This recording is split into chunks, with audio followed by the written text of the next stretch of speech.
लिखो हेडिंग, नया चैप्टर शुरू करते हैं। लिखो हेडिंग वेक्टर। बहुत ही ज़्यादा आसान, इंटीग्रेशन डिफरेंशिएशन से बिल्कुल अलग, दूर दूर तक कोई लेना देना नहीं। ठीक है, तो आई थिंक आसान ही लगेगा फिर तो। डिफरेंशिएशन इंटीग्रेशन में जो पाप जूम पे तुमने किए थे, जो डिफरेंशिएशन में किए थे, उसका तुमने भुगता इंटीग्रेशन में, है ना। तो वो सब चीज़ों से बहुत दूर हम किसी नई दुनिया में चल रहे हैं जिसका नाम है वेक्टर। लिखा हेडिंग। कौन सा चैप्टर है एनसीईआरटी का ये? अच्छा, बढ़िया। करे बात, फ्रेश पेज पे बिल्कुल अलग ही लिखना है, मिक्स विक्स मत करना है। डी बिल्कुल अलग ही लिखना है, ये वेक्टर अलग ही लिखना। लिखो, इसके अंदर सबसे पहली बात लिखेंगे डेफिनेशन। वेक्टर होता क्या है? अच्छा, वेक्टर होने डेफिनेशन से पहले फिजिकल क्वांटिटी थोड़ा सा पढ़ लेंगे। फिजिक्स के अंदर आपने पढ़ा होगा। फिजिकल क्वांटिटी दो तरह की होती है। पहली क्वांटिटी ऐसी जिसमें से मैग्नीट्यूड होता है, दूसरी ऐसी जिसमें मैग्नीट्यूड और डायरेक्शन दोनों होती है। ठीक है क्या? तो लिख लेते हैं, चलो हेडिंग लिखो फिजिकल क्वांटिटी।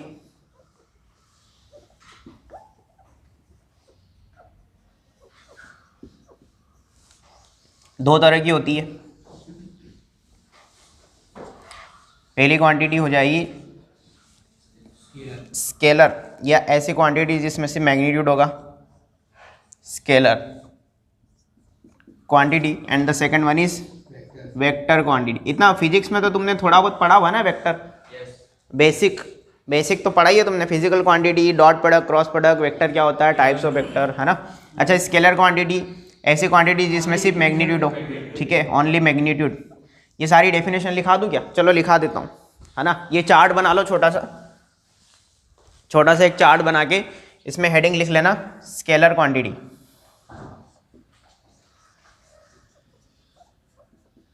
लिख लो डेफिनेशन पार्ट। ठीक है, लिखेंगे हेडिंग स्केलर क्वांटिटी। यहां तक पहुंच जाओ।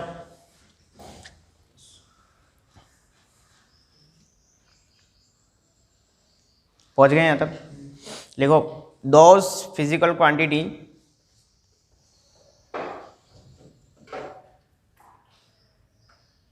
which have only magnitude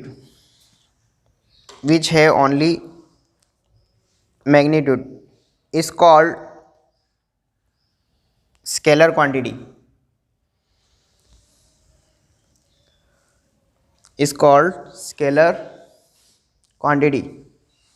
ठीक है क्या?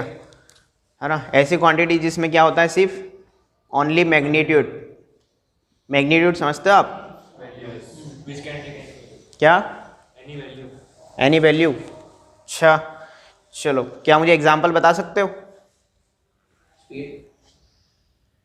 Speed, time, distance, weight, height. अच्छा, वेट को आप और भी क्या बोलते हो? मास।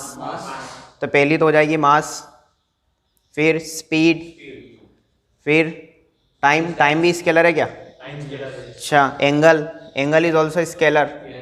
ठीक है ना, क्योंकि मैग्नीट्यूड होता है सिर्फ उसमें, ऐसे थोड़ी बोलता है, डायरेक्शन थोड़ी देगा 30 डिग्री इन दिस डायरेक्शन, ऐसा नहीं। अच्छा, और डिस्टेंस और बस एटसेट्रा कर दें क्या? बोलो ना, एटसेट्रा। ठीक है। अच्छा, जैसे एग्जांपल देखो, मास की अगर बात करें तो मास का मतलब वेट बोले तो जैसे कि अगर मैं बात करूं कि जैसे अपने वेट की बात करते हैं, तो जैसे मान लो ये 80 किलो का है, ज़्यादा का होगा ऐसे, मैंने तो एक एवरेज बताया। अगर ये 80 केजी का है तो 80 केजी बोलते हैं ना हम, सिर्फ खाली बोलते वक्त ऐसे ही ध्यान रखना ना, सिर्फ 80 केजी, ऐसे थोड़ी बोलते हैं 80 केजी फलाना डायरेक्शन, नहीं बोलते ना ऐसा। अभी दुकान पे शक्कर लेने गए हो, किराने की क्या बोलते हैं, परचूने की दुकान बोलते हैं ना इधर। किराने की दुकान पे जाके तुमने कभी बोला है कि 10 किलो शक्कर मेरे को उत्तर दिशा में दो? दुकानदार है ना, वो बाट उठा के मारेगा ना।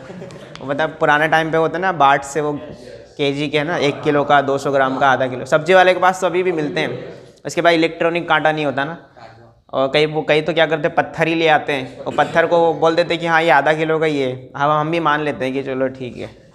तो मास एक वो स्केलर क्वांटिटी, मतलब इसमें कोई डायरेक्शन की बात नहीं करते जनरली हम लोग। इतनी सारी चीज़ें तो मतलब आप 11th में पूरा फिजिक्स पढ़ के आए हो, आपने देखा होगा कि कभी भी स्पीड बोलते वक्त आप कभी ये नहीं बोलते कि डायरेक्शन का इस्तेमाल होता है उसमें ऐसे। तो ये सारी स्केलर क्वांटिटी है। आगे चलते हैं, ये सब फर्जी चीज़ें। अगला लिखेंगे वेक्टर क्वांटिटी। वेक्टर क्वांटिटी लिखें इसके अंदर those physical quantities which have magnitude as well as direction both, which have magnitude as well as direction both.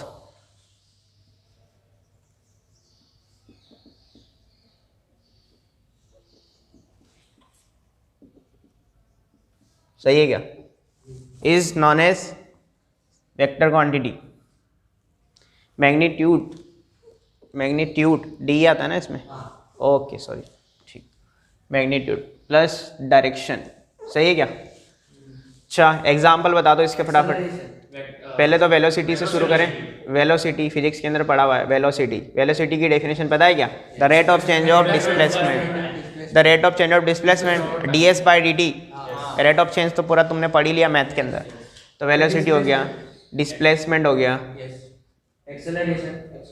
Displacement हो गया, ठीक है, फिर एक्सेलरेशन हो गया और फोर्स हो गया, ठीक है क्या? फिर और नहीं बेटा, वर्क और एनर्जी दोनों इसमें आएंगे ना, ये लिख लेना, वर्क इंपॉर्टेंट है। वर्क और एनर्जी दोनों इसमें आएंगे, ठीक है। ये वर्क इंपॉर्टेंट है, पता है क्यों? क्योंकि फॉर्मूला आएगा इसका आगे जाके, ठीक है क्या? वेक्टर क्वांटिटी में और क्या ले सकते हो आप? नहीं, करंट को लेकर के है ना, एटसेट्रा। उसको हमने थर्ड कैटेगरी टेंसर क्वांटिटी में डाला हुआ है, ठीक है ना, उसको इसलिए। और टेंसर क्वांटिटी हमारे सिलेबस में नहीं है। तो ये लिख लें एग्जाम्पल, इसके छोटे छोटे एग्जाम्पल है। अच्छा, एरिया कैसा है, स्केलर या वेक्टर? एरिया को लेकर के भी डाउट है थोड़ा सा, एरिया को लेकर के भी डाउट आता है वो, क्योंकि कई बार लगता है स्केलर है, कई बार लगता है वेक्टर है। हम उसको दोनों में काउंट करते हैं। अरे करंट हो गया, एरिया हो गया, ऐसी क्वांटिटी को हम लोग उसमें लेके चलते हैं टेंसर में, ठीक है। जो दोनों में थोड़े थोड़े दोनों के गुण हैं उसके अंदर, पता है ना, मेल फीमेल बीच। चले गए आगे? अच्छा देखो, अभी हमारा मेनली जो इस चैप्टर में कंसर्न है ना, वो वेक्टर क्वांटिटी को लेकर के ये कि हम पूरा वेक्टर क्वांटिटी पढ़ेंगे, ठीक है। तो अब इसके अंदर हम लोग हेडिंग लिखेंगे वेक्टर। वेक्टर लिखेंगे इसके अंदर। वेक्टर होता क्या है? ये तो क्वांटिटीज हो गई ना। अब वेक्टर हम लोग कैसे पढ़ेंगे, कैसे उसका एल्जेब्रा शुरू होगा? किसी को पता है वेक्टर का मतलब डेफिनेशन या वेक्टर होता क्या है? भाई नहीं पता है कि डायरेक्शन दिखा दो तो वेक्टर हो गया, ऐसे ही सही है। लिखो इसके अंदर डेफिनेशन पार्ट इसका वेक्टर का, लिखो directed line segment is called vector. Directed line segment, board पे लिख रहा हूं मैं, directed line segment, directed line segment is called vector. क्या? सेगमेंट, सही है क्या? अब देखो इधर, लाइन सेगमेंट और लाइन दोनों में अंतर होता है क्या? yes. हाँ, लाइन क्या होता है? जो स्टॉप होते हैं, दोनों साइड स्टॉप होते हैं। लाइन जो इन्फाइनाइट लेंथ की हो जाती है। तो मैं एक इन्फाइनाइट लेंथ की लाइन बना दूं क्या? है ना, कोशिश करूंगा, है ना, कोशिश करूंगा। छोटी सी जगह में मैंने एक इन्फाइनाइट लेंथ की लाइन बनाई है, सही है क्या? This is infinite length line. आ रहा है समझ में? ये लाइन है पूरा। इस लाइन में से मैंने एक छोटा सा सेगमेंट अलग कर दिया काट के। सेगमेंट मतलब टुकड़ा। मेरे पास इतनी बड़ी एक लाइन है, उसमें से मैंने एक छोटा सा अपनी मर्जी की लेंथ का टुकड़ा अलग कर दिया। तो सपोज मैंने ये टुकड़ा अलग कर दिया, कोई दिक्कत है क्या इसमें? This is called line segment. पहले लाइन था, अब लाइन सेगमेंट हुआ। लाइन सेगमेंट का मतलब जिसके दोनों एंड पॉइंट आपको पता हो कि कहाँ से शुरू होकर कहाँ खत्म हो रही, सही है क्या? तो दिस इज लाइन सेगमेंट। अगर इसी लाइन सेगमेंट को मैंने डायरेक्शन दे दी, क्या दे दी? डायरेक्शन दे दी, कि मेरी मर्जी, मैंने इधर से उधर दे दिया। कि मैंने डायरेक्शन देने का मतलब है कि मैंने इस लाइन सेगमेंट को यहाँ से बनाना शुरू किया और यहाँ खत्म कर दिया। सामने वाले को क्लियर हो गया ना कि कहाँ से क्या बने। जैसे मैंने एक मतलब अभी तो मैं बना रहा हूँ, जैसे आप सब आंखें बंद कर लोगे, अगर मैंने एक लाइन सेगमेंट बना दिया, आपको थोड़ी पता कि मैंने ऐसे बनाई कि ऐसे बनाई। नहीं पता ना, लेकिन मैंने अगर डायरेक्शन दे दी तो फिर बात क्लियर है कि यहाँ से किसी ने बनाना शुरू किया है, इस डायरेक्शन में जाता गया और यहाँ आके ख़त्म हो गया। तो अगर ये लाइन सेगमेंट में मैंने डायरेक्शन दे दी ना, तो आज के दिन ये वेक्टर बन गया। क्या बन गया? तो directed line segment is called vector. आया क्या समझ में? ठीक है, तो ये एक वेक्टर हो गया। अच्छा, इसके दोनों एंड पॉइंट पता है क्या आपको? ठीक है, आप सुनना, लाइन सेगमेंट के एंड पॉइंट मेरे को पता है, तो इसको मैं थोड़ी देर के लिए ए बोल देता हूँ, इसको मैं थोड़ी देर के लिए बी बोल देता हूँ। अच्छा, ए कौन है आपका? स्टार्टिंग पॉइंट है, बी कौन है? एंडिंग पॉइंट है। वेक्टर की लैंग्वेज में ए को बोलते हैं हम इनिशियल पॉइंट। क्या बोलते हैं? Initial point. इनिशियल पॉइंट का मतलब जहाँ से हमारा वेक्टर बनना शुरू हो रहा है। क्लियर है क्या? और ये बी पॉइंट को हम बोलते हैं टर्मिनल पॉइंट। क्या बोलते हैं? Terminal point. कोई दिक्कत है इसमें? यानी यहाँ आके ये टर्मिनेट हो रहा है। टर्मिनेट मतलब खत्म हो रहा है, डिलीट कर दिया उसको, वहाँ जाके रोक दिया, स्टॉप कर दिया हमने। क्लियर है क्या? तो ये हो गया। तो इसको आप क्या पढ़ोगे बता? ये जो लाइन सेगमेंट दिख रहा है ना आपको, जिसमें डायरेक्शन दे दी, इसको आप पढ़ोगे ए बी वेक्टर। क्या पढ़ोगे इसको? A B vector. अब ऐसे बोलेंगे हम ए बी वेक्टर, और इसको कैसे लिखेंगे हम? ए बी वेक्टर को ए बी, उसके ऊपर जैसे एरो है ना, सुनना ध्यान से, इसके सिर पे हम एक डायरेक्शन दिखा देंगे ऐसे। ये वेक्टर को ऊपर बना दिया छोटा सा सिंबल एरो का। क्लियर है क्या? ये एरो ये दिखा रहा है कि आपने ए से बी की तरफ चलना शुरू किया था। नहीं आया समझ में? आ रहा है क्या? अच्छा, तो ये वेक्टर बनाने का तरीका। क्लियर है? अगर बाय द वे यही लाइन सेगमेंट में ऐसे बनाता, ये बी था आपका, ये ए था, और मैंने डायरेक्शन ऐसे दे दी, इसका मतलब आपका ये इनिशियल पॉइंट रहा होगा फिर, और ये टर्मिनल पॉइंट रहा होगा, तो ये आपका बी ए वेक्टर हो जाएगा। क्या हो जाएगा? बी ए वेक्टर। यानी बी से चले ए पे ख़त्म हो गए। एरो, ये एरो जो दिखाता है ना, ये अल्फ़ाबेट के ऊपर एरो दिखाता ना, ये एरो ये दिखा रहा है कि बी से चले और ए पे ख़त्म हो गए, ए से चले और बी पे रुक गए। आ रहा समझ में? क्लियर है क्या? तो ये हो गया अपना डायरेक्टेड लाइन सेगमेंट। क्लियर है? अब सुनना, आपने एक लाइन ली थी, इनिशियली एक लाइन ली थी ना, उसमें से एक लाइन सेगमेंट काटा अपनी मर्जी की लेंथ का। क्या बोला मैंने? अपनी मर्जी की कोई लेंथ। ठीक है, तो और उसमें मैंने डायरेक्शन दे दी, तो वही लाइन सेगमेंट जो अपनी मर्जी की लेंथ का काटा, तो वो आज के दिन वेक्टर बन गया। अब वेक्टर में भी क्या होती है ना, वेक्टर में भी लेंथ होती है। क्या होती है? लेंथ। है तो ये लाइन ही ना अभी भी, मतलब लाइन सेगमेंट ही तो है। वो अलग बात है कि डायरेक्शन दे दी, कौन सा नया काम किया। तो ये आपका है तो वेक्टर ही अभी, बट ये वेक्टर की लेंथ को आज के दिन हम वेक्टर की लैंग्वेज में मैग्नीट्यूड बोलेंगे। क्या बोलेंगे? मैग्नीट्यूड। क्योंकि डायरेक्शन तो आ गई, डायरेक्शन आ गया ना, मैग्नीट्यूड लाना। मैग्नीट्यूड का मतलब उसकी लेंथ। आ रहा है समझ में? तो मैग्नीट्यूड को हम कैसे दिखाएंगे? मैग्नीट्यूड को हम दिखाएंगे, यहाँ पे लिख दूँ क्या नीचे? यहाँ पे कहाँ लिखूँ मैं? इधर लिख देता हूँ, सही है क्या? मैग्नीट्यूड। मैग्नीट्यूड का मतलब क्या होता है? Length of vector. अरे बोलो ना, लेंथ ऑफ वेक्टर। ये दिखाई दे रहा है इधर का उसमें? ठीक है क्या?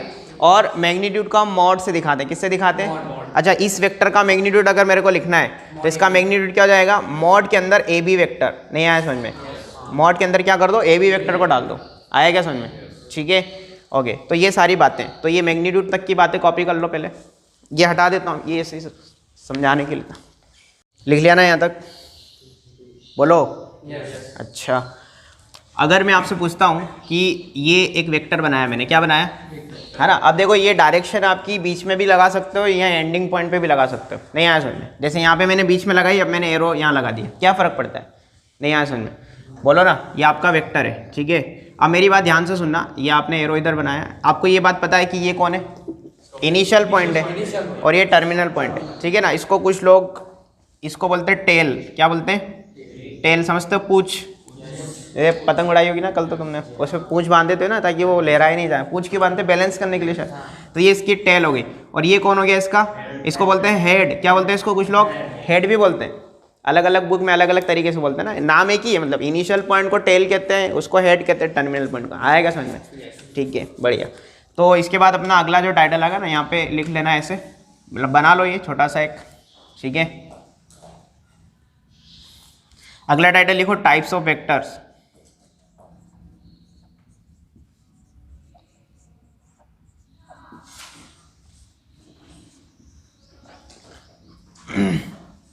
चले? बोलो, चले क्या? Types of vectors. इसके अंदर पहला पॉइंट लिखेंगे नल ऑब्लिक जीरो वेक्टर। नल ऑब्लिक जीरो वेक्टर। देखो नाम से पता चल रहा है, नल या जीरो वेक्टर क्या होगा? जिसका मैग्नीट्यूड 0 होगा। जीरो होगा। जिसका मैग्नीट्यूड 0 होगा ना, एम्प्टी सेट, भैया सेट रिलेशन थोड़ी पढ़ रहे हैं यहाँ पे हम।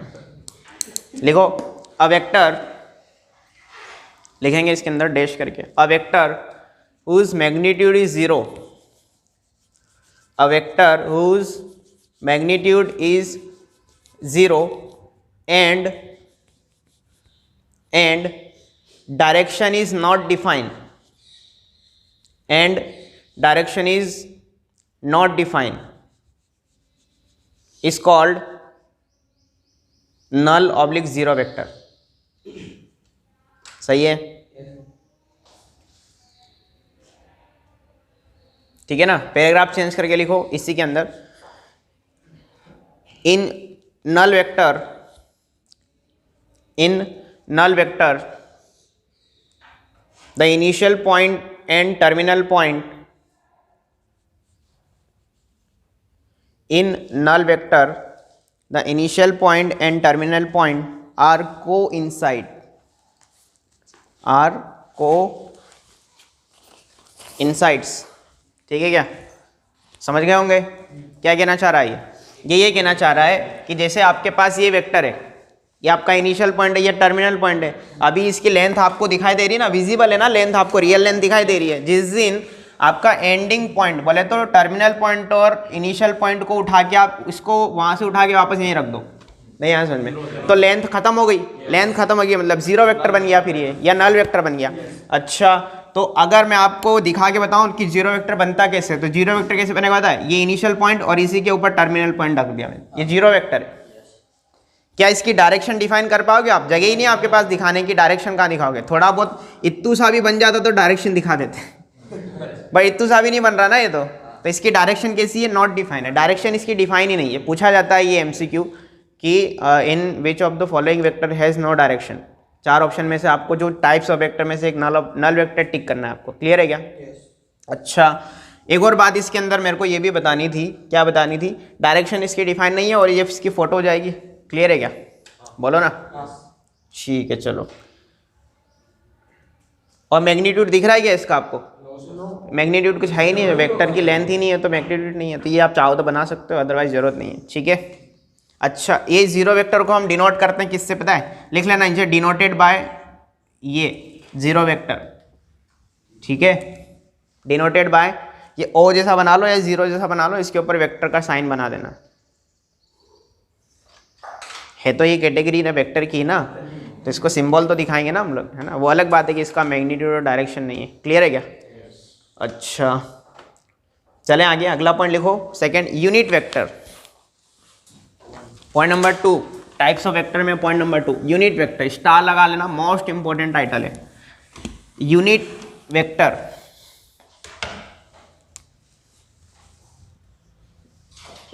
अच्छा, यूनिट का मतलब क्या होता है? बहुत अच्छे, तो अगर मैं यूनिट वेक्टर की डेफिनेशन की बात करूंगा तो यूनिट वेक्टर की डेफिनेशन क्या हो जाएगी? लिखो इसके अंदर, the vector whose magnitude is unity, whose magnitude is unity, unity board पे लिखा है, ब्रैकेट में लिख लेना 1, is called unit vectors। मैं बिहारी लैंग्वेज बोलूंगा, वेक्टर्स, वैल्यू, सही है क्या? यूनिट वेक्टर्स, ठीक है ना, यूनिट वेक्टर्स। अब देखो इधर नीचे लिखना, नीचे लिखो, unit vector denoted by,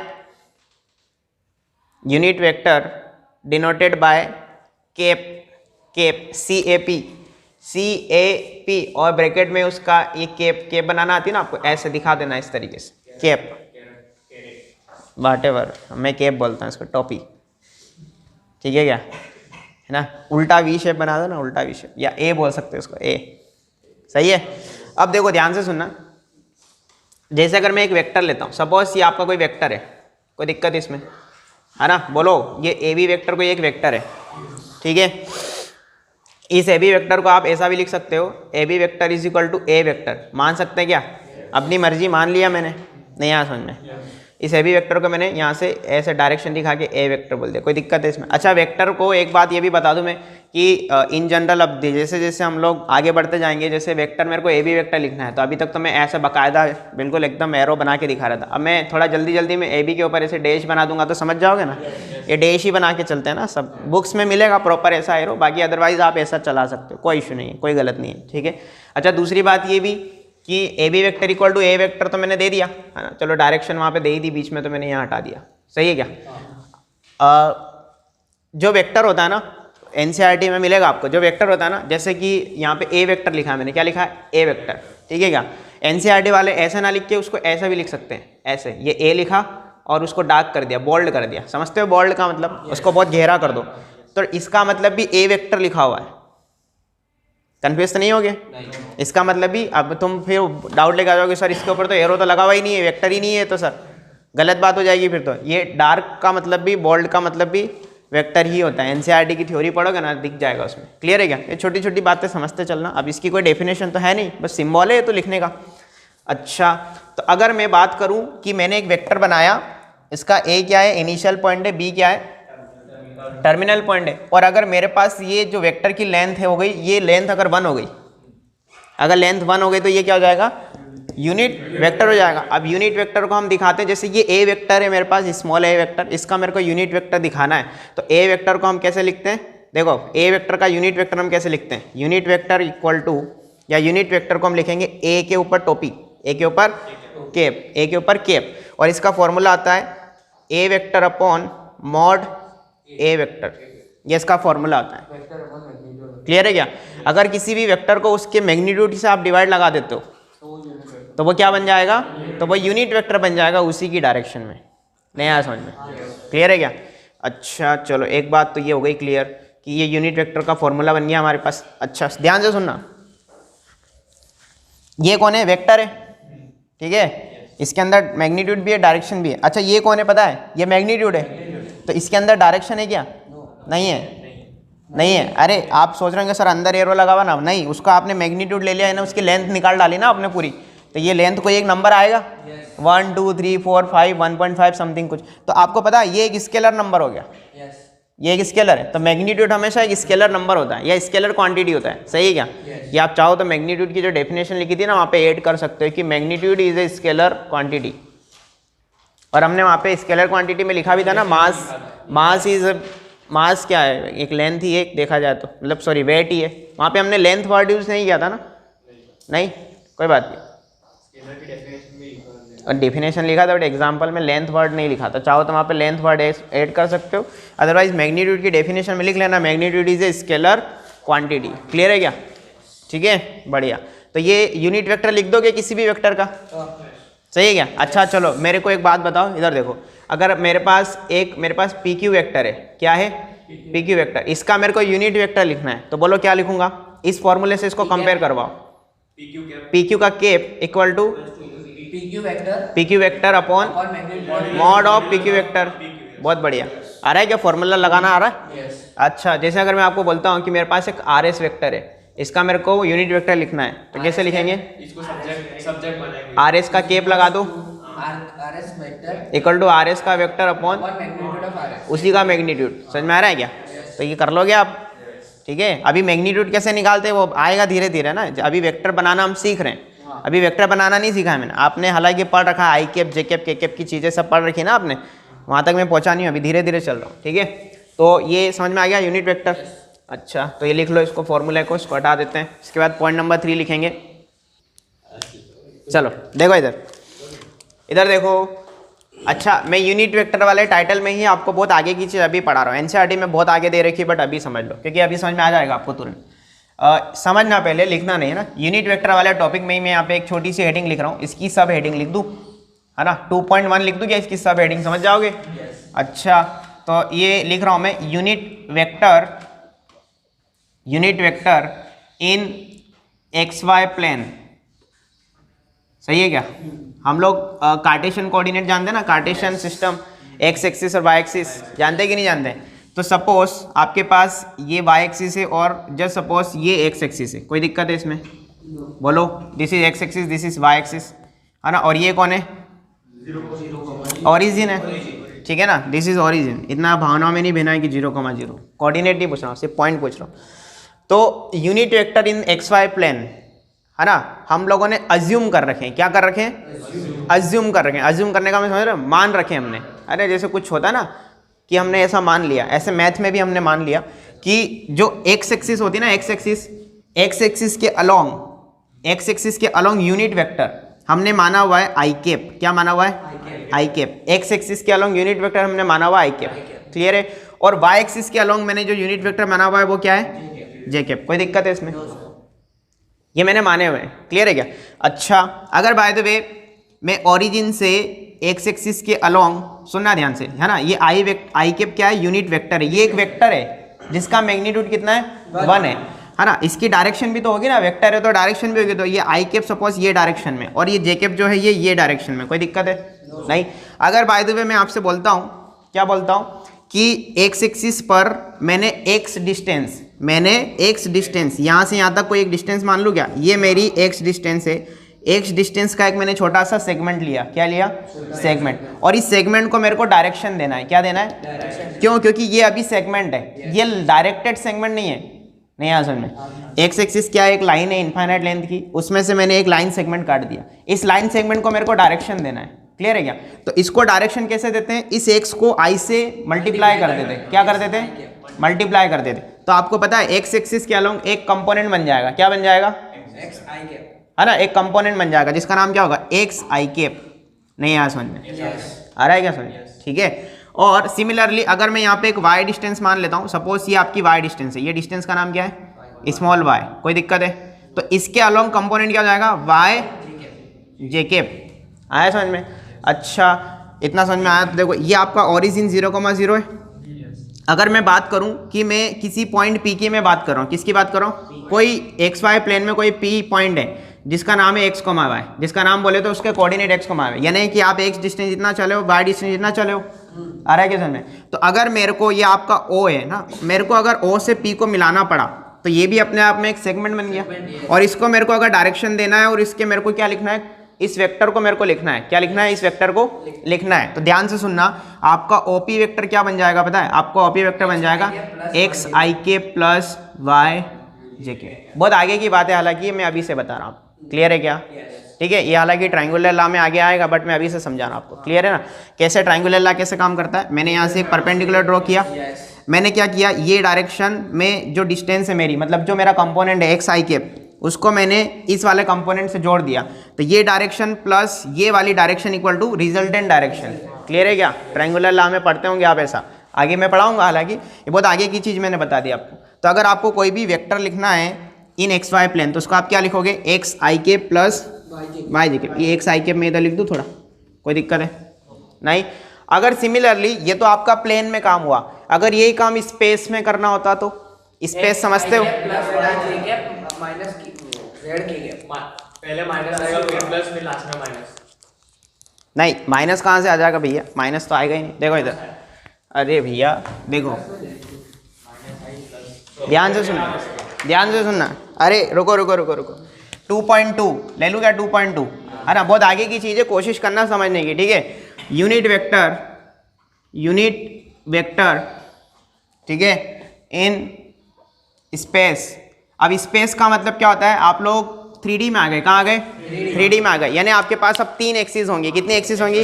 3 axis, X axis, Y axis और जेड एक्सिस। तो देखो मैं कोशिश कर रहा हूँ बनाने की, बना दूँ? बोलो। This is X axis, Y axis, और बाहर की तरफ निकली हुई, बाहर की तरफ मैं बोर्ड पे तो मैं बना नहीं सकता ना, मैं मार्कर ऐसे तो चला नहीं सकता, तो मैंने थोड़ा इंक्लाइंड बना दिया। ये आपकी जेड एक्सिस है। कोई दिक्कत है इसमें? अब इसको फील करते हैं। देखो वो कुन्ना दिख रहा है आपको? वो कुन्ना आपका ओरिजिन है नीचे। उस ओरिजिन के रेस्पेक्ट में ये एक्स एक्सिस है, पूरी वाली लाइन दिख रही है आपको? ये एक्सिस। फिर वहाँ से ऊपर वाली लाइन वाई एक्सिस है, और वहाँ से जो बाहर की तरफ निकली हुई है ना, ये वाली लाइन, ये जेड एक्सिस है आपकी। जेड एक्सिस हमेशा बाहर होती है, इसको ऐसा फील करो। ये एक्स एक्सिस, ये वाई एक्सिस है, ऊपर दिख रहा है आपको एक्स वाई एक्सिस, ये तो पढ़ते हुए आए अभी तक हम। ये आपका जेड एक्सिस है, दिख रहा है आपको? इसको कहते हैं 3D। क्या कहते हैं इसको? और ये आपकी स्पेस में कोऑर्डिनेट एक्सिस बन गई। क्लियर है क्या? अच्छा, जितनी एक्स एक्सिस इधर होती उतनी इधर भी होती ना? ये आधे ही डायग्राम बना ना मैंने, एक्स एक्सिस इधर भी तो होती है, सिमिलरली वाई एक्सिस जितनी ऊपर होती है उतनी नीचे भी होती है, सिमिलरली जेड एक्सिस जितनी बाहर होगी उतनी पीछे भी होगी। क्लियर है क्या? अब देखो कौन सा रीजन पॉजिटिव कौन सा नेगेटिव वो भी समझना।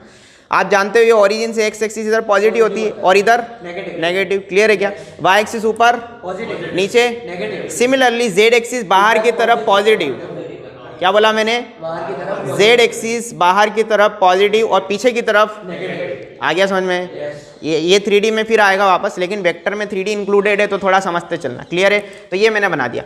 अगर मैंने यहाँ पे जो कंपोनेंट बनाए थे आई कैप जे कैप के साथ, तो पहले तो मैं क्लियर कर दूं कि आई कैप आपका एक्स एक्सिस का यूनिट वेक्टर था एक्स एक्सिस के अलोंग, जे कैप आपका वाई एक्सिस के अलोंग था। आज के दिन आई के बाद जे और जे के बाद कौन आता है? के। ठीक है क्या? ये इधर जेड एक्सिस है, थोड़ा सा इसको अच्छे से बनाते हैं। ठीक है, ये आपका जेड एक्सिस है, तो जेड एक्सिस के अलोंग यूनिट वेक्टर हमने अज्यूम कर रखा है के कैप। क्या अज्यूम कर रखा है? के कैप। क्लियर है क्या? तो अगर मैं कंपोनेंट की बात करूं, जैसे मैंने इधर एक्स लेंथ का कंपोनेंट लिया था, मतलब एक्स टुकड़ा काटा था, उसमें डायरेक्शन दी थी तो एक्स आई कैप। इधर मैंने वाई लेंथ का एक सेगमेंट और उसको डायरेक्शन दी थी तो वाई जे कैप। सिमिलरली मेरे पास अगर मैं ये जेड लेंथ का टुकड़ा और उसको डायरेक्शन देता हूं तो जेड के कैप हो जाएगा। क्लियर है ना? तो ये आपका जेड के कैप, ये आपका एक्स आई कैप और ये कौन हो जाएगा? Y j cap. अब देखो पहले पॉइंट यहाँ पे प्लेन में था, कहाँ पे था? जैसे ये आपका एक्स वाई प्लेन है, ये आपका ओरिजिन था, ये एक्स एक्सिस और ये वाई एक्सिस, तो पी पॉइंट यहाँ बना रखा था मैंने। अब देखना, अब मैं बना नहीं पाऊंगा ना इसमें, ये तो स्पेस में पूरा, तो जस्ट अज्यूम वो origin X axis Y axis Z axis और ये पंखे का गोल गोल दिख रहा है, जस्ट इमेजिन की ये आपका पी पॉइंट है। तो मैं पी पॉइंट यहाँ बना रहा हूँ स्पेस में, जस्ट इमेजिन की ये पी पॉइंट स्पेस में है। कहाँ है ये?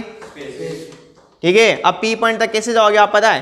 पहले आप ओरिजिन से एक्स डिस्टेंस चले, एक्स डिस्टेंस, फिर आप यहाँ से ऊपर चले वाई डिस्टेंस, इस दीवार पे चल रहे हो अभी आप, सपोज ये यहाँ तक कैमरा तक पहुँच गए, फिर आप देखो सुनना ध्यान से, एक्स एक्सिस के अलोंग एक्स डिस्टेंस चले, ये वाली डिस्टेंस, इस पॉइंट पे जाने की कोशिश कर रहा हूँ मैं स्पेस में, फिर वाई एक्सिस के अलोंग आप ऐसे चले, वाई डिस्टेंस ये चल दिए, और फिर आप इस प्लेन के परपेंडिकुलर चलोगे सीधा, यानी जेड एक्सिस के पैरेलल चलोगे तो ये पॉइंट पे पहुंच जाओ। क्लियर है क्या?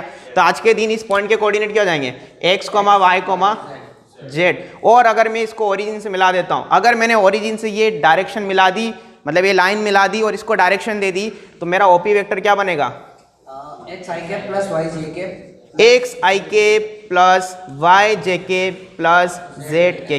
कौन सा माइनस आपको दिख रहा है? आपको यहाँ पे जब आप चल रहे थे तो कोई माइनस दिख रहा था? आप आगे बढ़ रहे थे ना, पहले ऐसे चले फिर ऐसे चले फिर ऐसे चले, फोकट ही माइनस माइनस बोल के जा रहे थे। आ रहा है समझ में? तो ये माइनस कहीं भी नहीं आएगा, सारे प्लस में रहेंगे। आपने एक्स कंपोनेंट को ऐड किया वाई के साथ, वाई को जेड के साथ, टोटल ऐड करके देखोगे तो आपका ओपी वेक्टर रेडी हो जाएगा।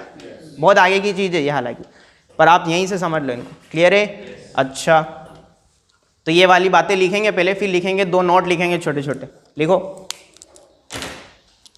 लिखेंगे नोट, लिखेंगे इसी के अंदर, लिखे note.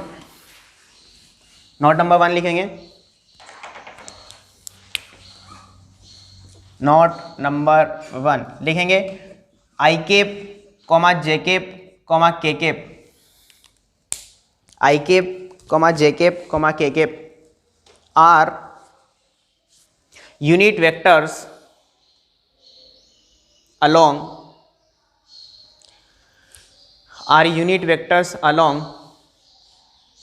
x comma y comma z axis respectively।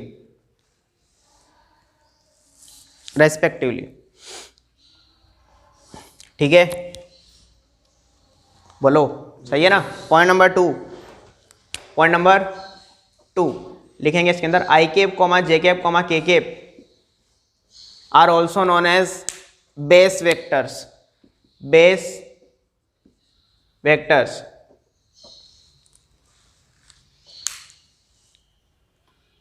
Point number 3 लिखेंगे x i cap comma y j cap comma z k cap are vector components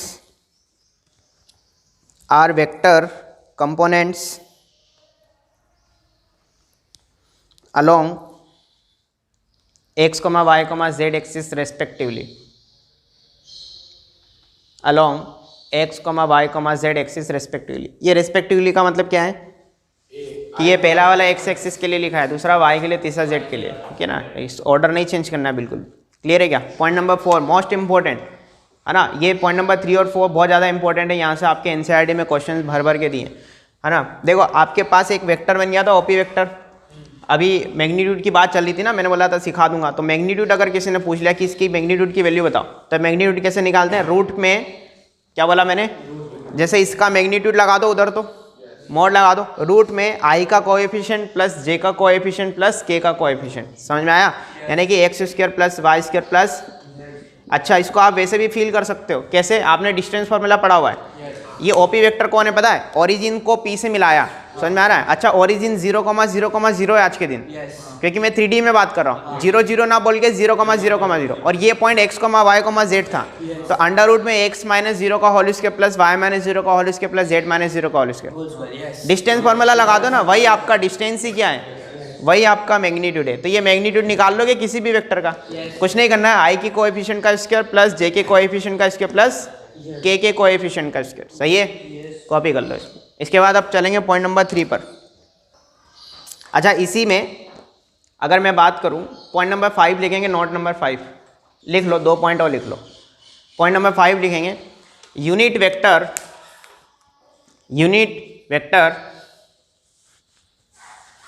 perpendicular to plane are always two. ठीक है क्या? अच्छा मैं प्लेन दिखाता हूँ आपको एक।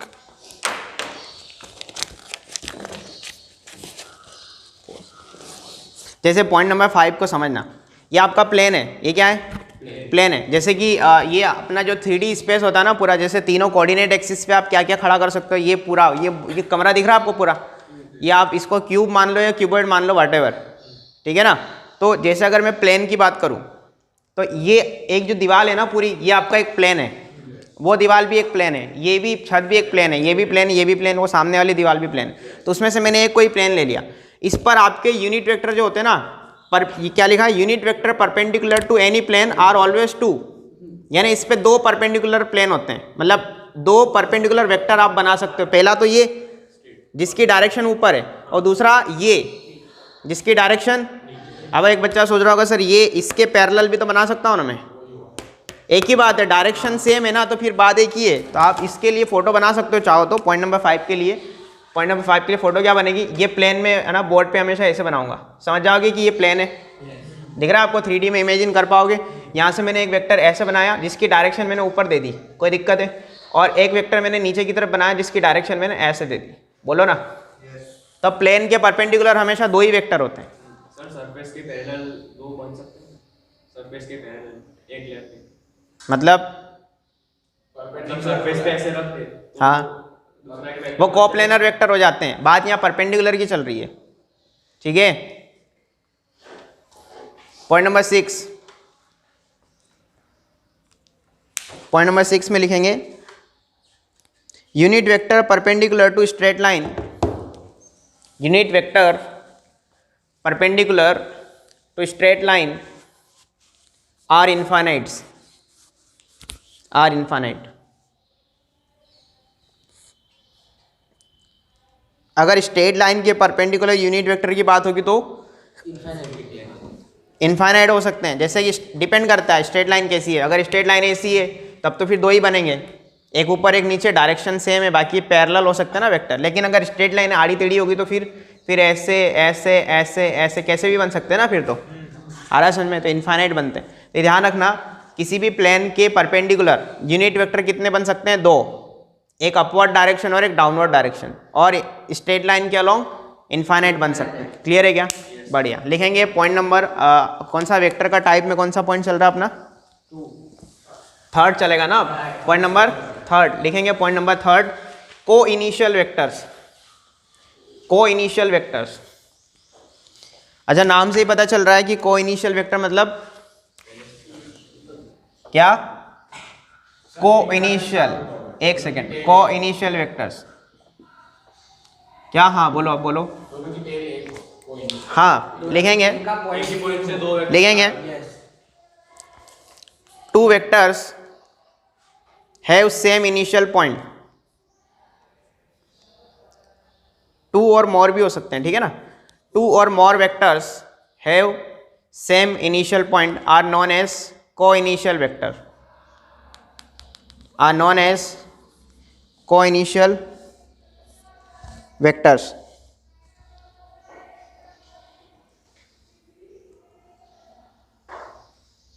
ठीक है, लिखेंगे, फोटो बना ले, फोटो बना ले। देखो इधर कोइनिशियल वेक्टर ऐसे बनेंगे, ये एक वेक्टर बनाया और ये कोई दूसरा वेक्टर बनाया, सही है क्या।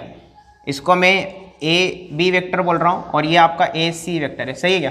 तो ए बी वेक्टर और ए सी वेक्टर ऐसे बनेंगे, A B vector and A C vectors are co-initial, बोलो सही है, सही है ना, बढ़िया। बना लो फोटो, लिखेंगे, लिखो इसके अंदर, या नोट करके भी लिख सकते हो। पॉइंट नंबर 3 के अंदर ही नोट, नोट नंबर ए लिखेंगे, पहले लिख लें फिर समझेंगे। लिखेंगे 2 co-initial vectors, 2 co-initial vectors are always, 2 co-initial vectors are always lie in the same plane, lie in the same plane, lie in the same plane। इसके अंदर पॉइंट बी लिखेंगे, more than 2 vectors, more than 2 co-initial vectors, more than 2 co-initial vectors, more than 2 co-initial vectors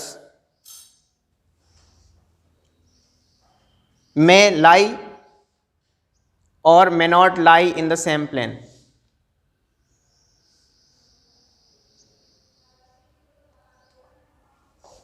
more than 2 co-initial vectors are may lie or may not lie in the same plane। ठीक है, अब इस बात को बहुत अच्छे से समझना है ना, मैं समझाता हूँ, कुछ लोगों को डाउट आ सकता है। देखो इधर आपके पास इनिशियली 2 वेक्टर्स हैं, कितने वेक्टर्स हैं, खाली 2 वेक्टर्स हैं।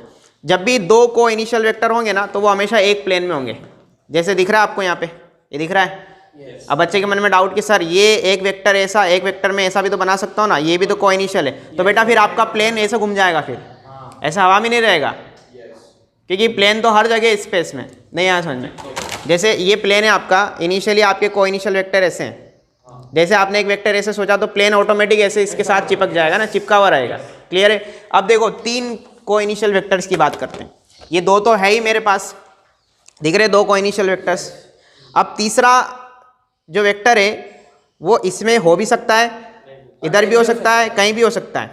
आ रहा है क्या समझ में। अब तीसरे वेक्टर को प्लेन की जरूरत नहीं है, वो फ्री वेक्टर हो जाएगा। वो क्या हो जाएगा पता है ना, अभी आएगा फ्री वेक्टर अगला, लोकलाइज्ड फ्री वेक्टर। आ रहा है क्या समझ में।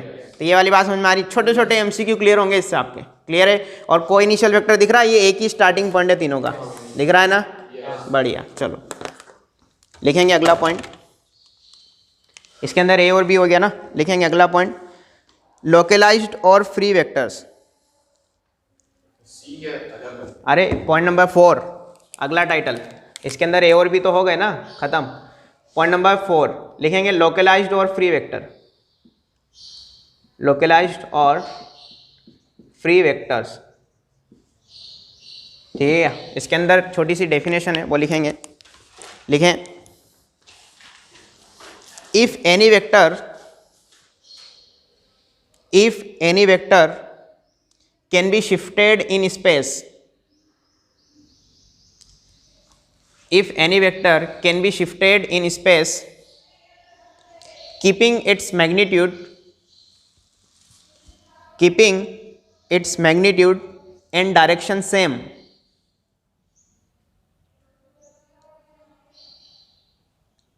keeping its magnitude and direction same, comma giving same physical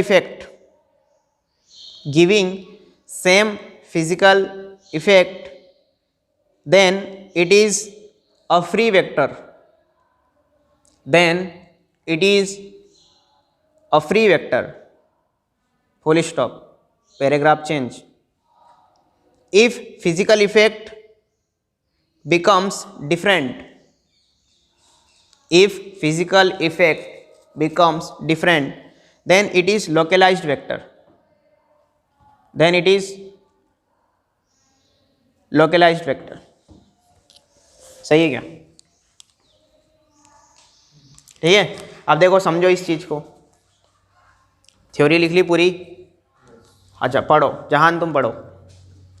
If any vector can be shifted in space, keeping its magnitude and direction same, giving same physical effect, then it is a free vector. देखो ये कोई vector है space में आपके पास, initially suppose इसकी direction ऊपर है और इसका मैग्नीट्यूड 2 है मान लो, ठीक है ना. अगर आपने इसको यहाँ से इस स्पेस में इस जगह से शिफ्ट करके इधर कर दिया, सही है, और अगर अभी भी इसका मैग्नीट्यूड 2 ही है और डायरेक्शन ऊपर की तरफ ही है, तो ये कैसा वेक्टर हो गया?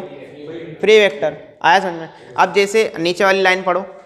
If physical effect becomes different, then it is a localized vector. अब फिजिकल इफेक्ट डिफरेंट कैसे होगा? जैसे ये वेक्टर है, मैग्नीट्यूड 2 था, मैग्नीट्यूड 2 है, डायरेक्शन ऊपर थी, मैंने अगर इसको नीचे ऐसे कर दिया तो डायरेक्शन नीचे हो जाएगी. क्लियर है क्या? और आपको पता है जब आपने अगर यूनिट वेक्टर पढ़ लिया ना, तो आप किसी भी वेक्टर का मैग्नीट्यूड बदल सकते हो. जैसे इसका इनिशियली मैग्नीट्यूड 2 था, मैं इसको 4 मैग्नीट्यूड का भी बना सकता हूँ. कैसे? एक सेकंड, कैसे? नहीं डबल कैसे, हवा में थोड़ी डबल होगा. कैसे बनता है पता है?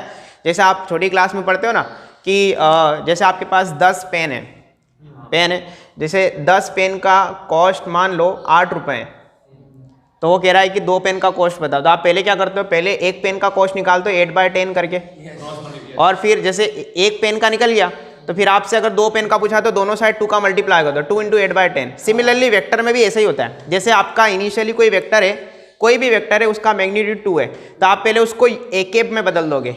ए कैप में कैसे बदलोगे? उसको उसके मैग्नीट्यूड से डिवाइड लगा दोगे. जैसे इनिशियली आपके पास कोई वेक्टर है i cap plus 3j cap minus का के कैप, तो इसको आप पहले इसको यूनिट वेक्टर बनाओ, ये यूनिट वेक्टर बन जाएगा. अब फिर इसको आप किसी भी मैग्नीट्यूड का बना सकते हो. जैसे आपको इसका मैग्नीट्यूड 4 करना है तो दोनों साइड 4 का मल्टीप्लाई कर दो, 4a कैप बराबर 4 दिस. आया क्या समझ? सेम काम इधर भी होता है. क्लियर है क्या? तो जैसे अगर फिजिकल इफेक्ट चेंज हो जाएगा तो ये क्या हो जाएगा? लोकलाइज्ड वेक्टर हो जाएगा.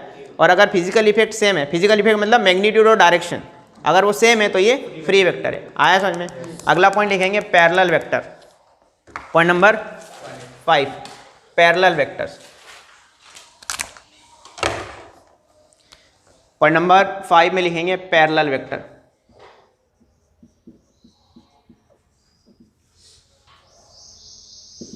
ठीक है क्या? लिखेंगे इसके अंदर. अब लिखना क्या है पहले समझ लो इसमें. जैसे कि 2 वेक्टर है आपके पास, अब पैरेलल वेक्टर में कंपैरिजन वाली बात आ गई ना कि 2 वेक्टर है मेरे पास. जैसे आप 2 लाइनें पढ़ते थे ना, लाइन पैरेलल कैसे होती थी? ऐसे पैरेलल, सही है. तो आपके पास 2 वेक्टर है, ये दोनों पैरेलल है. इसका मतलब क्या है? इसका मतलब क्या हो सकता है?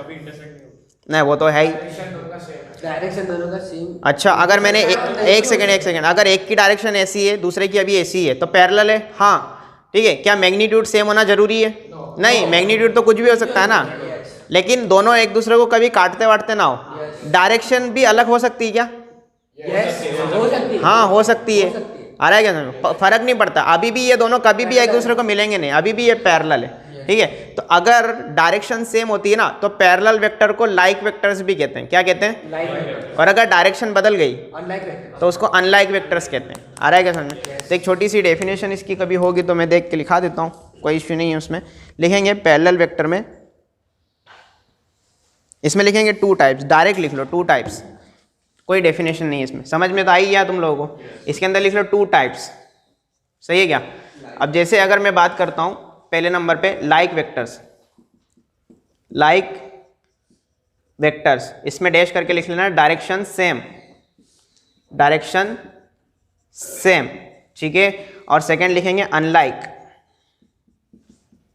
अनलाइक वेक्टर्स, इसमें लिखेंगे डायरेक्शन डिफरेंट या डायरेक्शन इज नॉट सेम. सही है. अपोजिट डायरेक्शन सेम बात है, एक ही बात है, सब कुछ सिनोनिम्स ही है. अब एक फोटो भी बना लेते हैं. सपोज ये कोई एक वेक्टर है, इसको मैं ए वेक्टर बोल दूं क्या? ठीक है. और ये कौन है आपका? सपोज बी वेक्टर है. क्या दोनों पैरेलल है? हाँ. पैरेलल होने के साथ साथ दोनों कैसे हैं? पैरेलल और लाइक वेक्टर है दोनों. सही है. और मैग्नीट्यूड कुछ भी हो सकता है भैया, मैग्नीट्यूड से कोई लेना देना नहीं. क्लियर है क्या? आप चाहो तो मैं इसकी डेफिनेशन नीचे लिखा देता हूँ। और फोटो इसकी ऐसी भी बन सकती है, सपोज ये ए वेक्टर और ये कोई आपका बी वेक्टर है, और इसको आप क्या बोलोगे? Unlike vectors. सही है ना? वैसे इसमें डेफिनेशन की कोई ज़रूरत नहीं, आप एनसीईआरटी में देखोगे तो उसमें क्लियरली समझ में आ जाएगा कि यही बात वो कहना चाह रहा है। ठीक है, अच्छा पॉइंट नंबर 5 के बाद पॉइंट नंबर 6 लिखेंगे पोजीशन वेक्टर्स। पोजीशन वेक्टर्स, ये इंपॉर्टेंट है। एक और अगला टाइटल पोजीशन वेक्टर्स।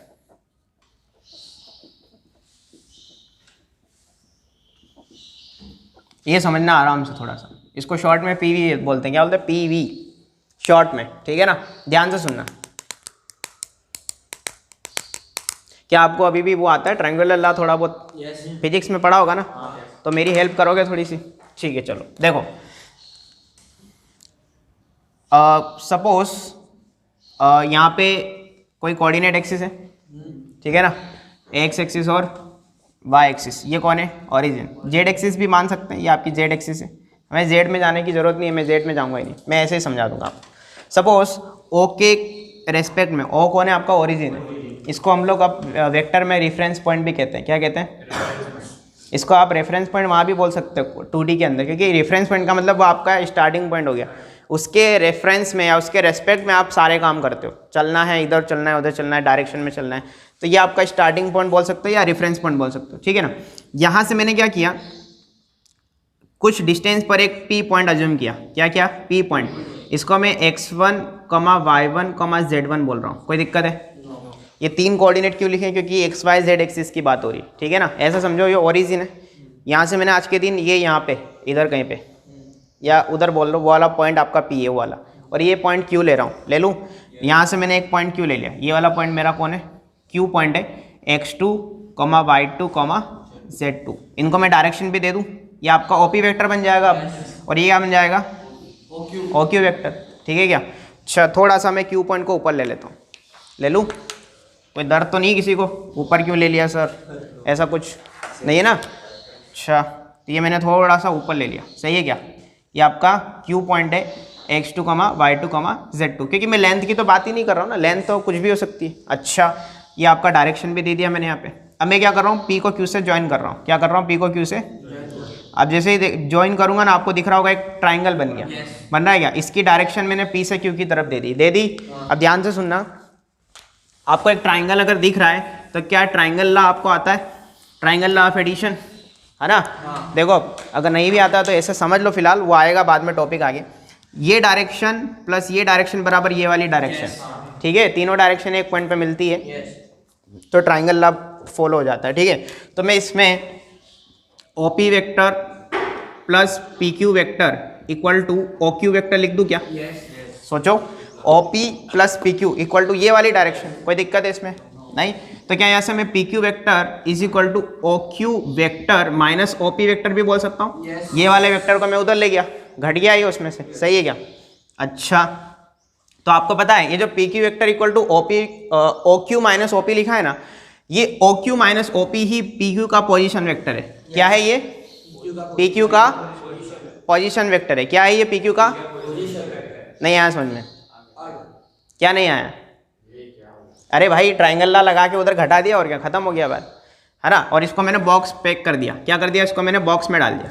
सुनना आप ध्यान से, अगर आपके पास PQ वेक्टर लिखा है ना, PQ वेक्टर, तो बताओ PQ में बाद में Q आता है ना, तो उसका एंड पॉइंट है। नहीं नहीं नहीं नहीं, ऐसे नहीं ऐसे नहीं ऐसे नहीं, इधर समझो पहले, आप इधर समझो। जैसे पता है OP वेक्टर क्या पता? OP vector is position vector of P। नहीं आया समझ में, है ना? मैंने अभी बताया पोजीशन वेक्टर हमेशा ओरिजिन के रेस्पेक्ट में देते हैं ना, रेफरेंस पॉइंट के रेस्पेक्ट में। तो अगर OP वेक्टर लिखा है किसी ने तो इसका मतलब ये P का पोजीशन वेक्टर लिखा है विथ रेस्पेक्ट टू O। अगर मैं OQ वेक्टर की बात करूंगा तो OQ कौन है? Position vector of Q। नहीं आया समझ में? तो अगर मैंने PQ वेक्टर लिखा है तो PQ वेक्टर क्या हो गया पता है? सुनना ध्यान से, PQ वेक्टर हो जाएगा position vector of Q minus position vector of P। नहीं आया समझ में? यानी दो पॉइंट को जोड़ने वाला अगर कोई वेक्टर लिखना है आपको तो बाद वाला पॉइंट का पोजीशन वेक्टर माइनस पहले वाले पॉइंट का पोजीशन वेक्टर। नहीं आया समझ में? जैसे पी क्यू वेक्टर में बाद में कौन आता है? क्यू, तो क्यू का पोजीशन वेक्टर माइनस पी का पोजीशन वेक्टर। अब तो आया ना समझ में थोड़ा बहुत? अच्छा, तो ये पोजीशन वेक्टर की डेफिनेशन हो गई ना? अब देखो इसको लिखेंगे कैसे, वेक्टर कैसे बनाते हैं। अगर आपको पी क्यू वेक्टर बनाना है तो क्यू का पोजीशन वेक्टर मतलब क्यू का पॉइंट माइनस पी का पॉइंट, और सब में आई कैप जे कैप के कैप लगाते चलो। देखो मैं क्या लिख रहा हूँ, मैं लिख रहा हूँ x2 minus x1 i cap plus y2 minus y1 j cap plus z2 minus z1 k cap. अरे पोजीशन वेक्टर बना के क्या कर दिया मैंने? पी क्यू वेक्टर ही बना डाला पूरा का पूरा। आया समझ में? अब आया ना समझ में? अच्छा, अगर ये समझ में आ गया तो सपोज जस्ट सपोज, ये तो आप कॉपी कर ही लोगे, जस्ट सपोज है ना, मैं 2 पॉइंट देता हूँ आपको अपनी मर्जी से, ए और बी 2 पॉइंट दे दिए मैंने। क्या दे दिए? 2 पॉइंट दे दिए। ए और बी सपोज यहाँ पे पी क्यू की जगह कोई 2 पॉइंट है, और मैं अगर आपको बोलता हूँ कि ए बी वेक्टर का पोजीशन वेक्टर लिखना है आपको, तो आप ये फॉर्मूला से लिख सकते हो। यस। बी का पोजीशन वेक्टर माइनस ए का पोजीशन वेक्टर, मतलब बाद वाले का पोजीशन वेक्टर माइनस पहले वाले का। अगर मैं आपसे बोलता हूँ कि आपको एस टी वेक्टर का पोजीशन वेक्टर लिखना है, तो बोलो क्या? O T minus O S. समझ में आ रहा है? Position vector with respect to origin. समझ में आ रहा है? ठीक है। और इसका पोजीशन वेक्टर में से इसका पोजीशन वेक्टर घटाओगे तो ये रिजल्टेंट वेक्टर जो आपका बनेगा उसका पोजीशन वेक्टर निकल करके आ जाए। जैसे यहाँ पे मैंने पी और क्यू के पोजीशन वेक्टर को लेकर चला था, पी क्यू का पोजीशन वेक्टर निकाला तो बाद वाले का पोजीशन वेक्टर माइनस पहले वाले का position vector, that's it. Simple सी बात है। आएगा समझ में? आपको तो ये डब्बा ये और ये याद रखना, सिंपल सी बात। ये याद रखोगे ना तो ये तो ऑटोमेटिक बन जाएगा। नहीं आया समझ में? अच्छा, इसी फॉर्मूले से आप पता है, इसी फॉर्मूले से आप क्या सीख रहे हो पता है? एनसीईआरटी में अलग ही हेडिंग है, पर वो इसी में समझ जाओगे आप कि 2 पॉइंट अगर आपको दे रखे हैं, 2 पॉइंट को जोड़ने वाला वेक्टर बना सकते हो आप। जैसे मैं आपको यहाँ पे दूँ 2 पॉइंट देता हूँ। सपोज मैंने आपको एक पॉइंट दिया, तो ये इसका नाम है v, ये कोई पॉइंट है 1, 2, 3, और इससे कोई डिस्टेंस पर मैंने आपको v बोलो मैंने k दे दिया, सपोज -2 या -3,0,1 दे दिया, और मैं आपसे बोलता हूँ कि आप v के वेक्टर बना के बता सकते हो मेरे को। कैसे बनाओगे? k का पोजीशन वेक्टर माइनस v का पोजीशन वेक्टर, यानी कि k के कोऑर्डिनेट माइनस v के कोऑर्डिनेट करके आई कैप जे कैप के कैप चिपकाना है मेरे को। बताओ k के कोऑर्डिनेट यहाँ पे कौन है? -3, तो -3 में से कौन घटेगा? माइनस का 1, और फिर कौन चिपक जाएगा? आई कैप। फिर 0 में से कौन घटेगा? 2। सही है क्या? 0 माइनस का 2 जे कैप प्लस 1 माइनस का 3 के कैप। इसको घटा लो, बताओ -1 3 कितना? माइनस का 4 माइनस का 2 खत्म। आ रहा है क्या समझ? सिंपल सी बात है एकदम, बिल्कुल वेक्टर अलजेब्रा चल रहा है। वेक्टर अलजेब्रा समझते हो? जैसे एक हमारा नॉर्मल अलजेब्रा है ना, प्लस माइनस करते हैं हम लोग, वैसे वेक्टर में इस तरीके से चलता है। वेक्टर में आई कैप जे कैप के कैप बेस वेक्टर हमेशा साथ रहेंगे, वो कभी आपका साथ नहीं छोड़ेंगे, इसीलिए उनको माना गया है कि वो अज्यूम कर रखे हमने। क्लियर है क्या? तो यहाँ पे भी हमने 2 पॉइंट को जोड़ने वाला, 2 पॉइंट को ज्वाइन करने वाला वेक्टर लिखा था पी क्यू। समझ में आ रहा है? अगर बाय द वे मैं आपसे बोलता था क्यूपी वेक्टर बना के बताओ, तो पीओ माइनस क्यू है ना? अगर मैं क्यूपी वेक्टर बनवाता तो x1 माइनस x2 आई कैप। सही है क्या? समझ जाओगे ना? चलो कॉपी करो इसको।